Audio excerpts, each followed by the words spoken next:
নমস্কার, আপনারা দেখছেন সময় কলকাতা। খেলা হবে নি আপনাদের সঙ্গে আমি অঙ্কিতা।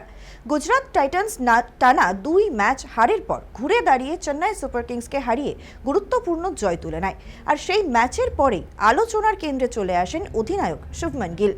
সহজ লক্ষ্য তাড়া করতে নেমে দলের হয়ে গুরুত্বপূর্ণ ভূমিকা নেন সাই সুদর্শন, যার ঝোড়ো ইনিংসের জয়ের পথ সুগম হয়। তবে ম্যাচের পারফরমেন্সের থেকেও বেশি নজর কাড়ে গিলের সোশ্যাল মিডিয়া পোস্ট, যেখানে তাকে হলুদ বাঁশি হাতে দেখা যায়। এই বাঁশি মূলত সিএসকে সমর্থকদের পরিচিত প্রতীক হওয়ায় অনেকেই সেটিকে খোঁচা হিসেবে ব্যাখ্যা করেন। গিল ক্যাপশনে ধন্যবাদ জানালেও নেট মাধ্যমে শুরু হয় সমালোচনার ঝড়। একাংশের মতে অধিনায়ক হিসেবে এমন আচরণ ঠিক নয় এবং এতে সমর্থকদের আবেগে আঘাত লেগেছে। আবার কেউ কেউ বিষয়টিকে মজার ছলেই নিয়েছেন। সব মিলিয়ে জয় পেলেও বিতর্কের কেন্দ্রেই থেকে গেলেন গুজরাট অধিনায়ক। এই ঘটনা ঘিরে আইপিএলের মাঠের বাইরে উত্তাপ যেন আরও বেড়েছে। ভবিষ্যতে এমন মুহূর্তে ক্রিকেটারদের আচরণ নিয়ে নতুন করে আলোচনা শুরু।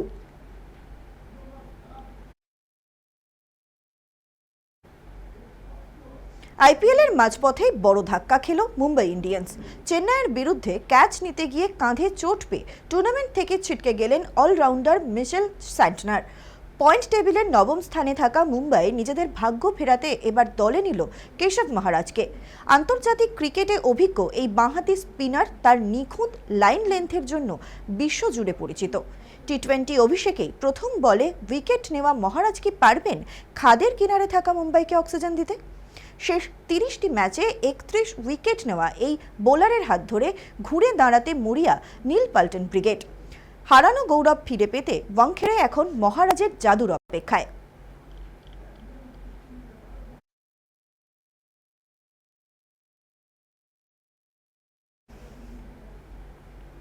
ইস্টবেঙ্গলের ব্রাজিলিয়ান মিডফিল্ডার মিগুয়েলের 2 ম্যাচের নির্বাসন ঘিরে নতুন করে আলোচনা শুরু হয়েছে ফেডারেশনের অন্দরমহলে। যদিও আনুষ্ঠানিক আবেদন করা হয়নি, তবুও শাস্তি কমানোর সম্ভাবনা খতিয়ে দেখছে রিভিউ কমিটি।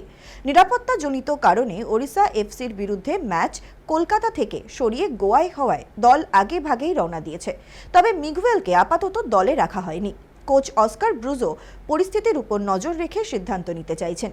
যদি নির্বাসন আংশিক কমে তাহলে মুম্বাইয়ের বিরুদ্ধে গুরুত্বপূর্ণ ম্যাচে তাকে পাওয়ার আশায় রয়েছে দল। ক্লাব কর্তৃপক্ষ দ্রুত সমাধানের জন্য আইনি পরামর্শ নিয়ে সরাসরি আলোচনা চালাচ্ছে। সমর্থকরাও মনে করছেন অন্যদের মতো মিগুয়েলের ক্ষেত্রেও ছাড় দেওয়া উচিত। তবে পুরো শাস্তি প্রত্যাহারের সম্ভাবনা কম। এক ম্যাচ কমার দিকেই ঝুঁকছে সিদ্ধান্ত। ফলে আপাতত ওড়িশা ম্যাচে তাকে না পাওয়ার সম্ভাবনাই বেশি। কিন্তু পরের ম্যাচে ফেরার আশায় অপেক্ষায় লাল হলুদ।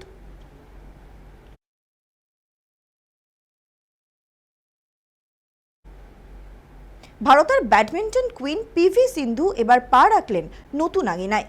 খেলার পাশাপাশি বিশ্ব ব্যাডমিন্টন সংস্থার অ্যাথলিট কমিশনে জায়গা করে নিলেন অলিম্পিকে জোড়া পদকজয়ী এই তারকা। ভারতের প্রথম মহিলা শাটলার হিসেবে এই কমিশনে যোগ দিয়ে বিশ্ব ব্যাডমিন্টনের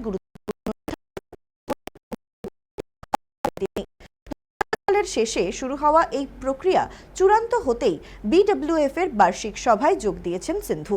খেলোয়াড়দের স্বার্থ রক্ষা এবং ব্যাডমিন্টনকে বিশ্বজুড়ে আরও এগিয়ে নিয়ে যেতে তার দীর্ঘ অভিজ্ঞতাকে কাজে লাগাতে চায় আন্তর্জাতিক সংস্থাটি। দ্বৈত ভূমিকায় অবতীর্ণ হয়ে সিন্ধু জানালেন, এই সম্মান তার কাছে গর্বের এবং খেলোয়াড়দের কণ্ঠস্বর হয়ে কাজ করবেন তিনি।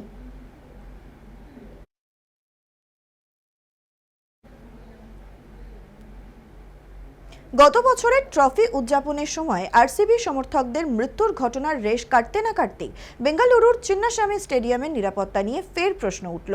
গুজরাতের বিরুদ্ধে ম্যাচের দিন সিসিটিভির নজরদারির দায়িত্বে থাকা সংস্থার 2 কর্মী অবৈধভাবে সার্ভার রুমে ঢুকে গুরুত্বপূর্ণ তার কেটে দেন বলে অভিযোগ। নিষ্ক্রিয় কার্ড ব্যবহার করে তারা নিরাপত্তা বলয় ভেঙে ঢুকে পড়েছিল, যদিও তাদের কাছে বৈধ অনুমতি ছিল না। এর ফলে স্টেডিয়ামের বিভিন্ন গুরুত্বপূর্ণ অংশের নজরদারি সাময়িকভাবে বন্ধ হয়ে যায়, যা বড়সড় নিরাপত্তা উদ্বেগ তৈরি করে। পরে পুলিশ দ্রুত ব্যবস্থা নেয় এবং প্রযুক্তির সাহায্যে হারিয়ে যাওয়া ফুটেজ পুনরুদ্ধার করে। ঘটনায় জড়িত 2 কর্মীকে আটক করে জিজ্ঞাসাবাদ চলছে এবং এর পেছনে অন্য কোনো চক্র আছে কিনা তাও খতিয়ে দেখা হচ্ছে। এর আগে টিকিট কালোবাজারির ঘটনাও সামনে এসেছিল, যেখানে এক কর্মীকে গ্রেফতার করা হয়েছিল। পরপর এমন ঘটনায় স্টেডিয়ামের নিরাপত্তা ব্যবস্থা নিয়ে উদ্বেগ বাড়ছে। এই পরিস্থিতিতে ভবিষ্যতে এখানে প্লে অফ আয়োজন করা হবে কিনা তা নিয়েও অনিশ্চয়তা তৈরি হয়েছে।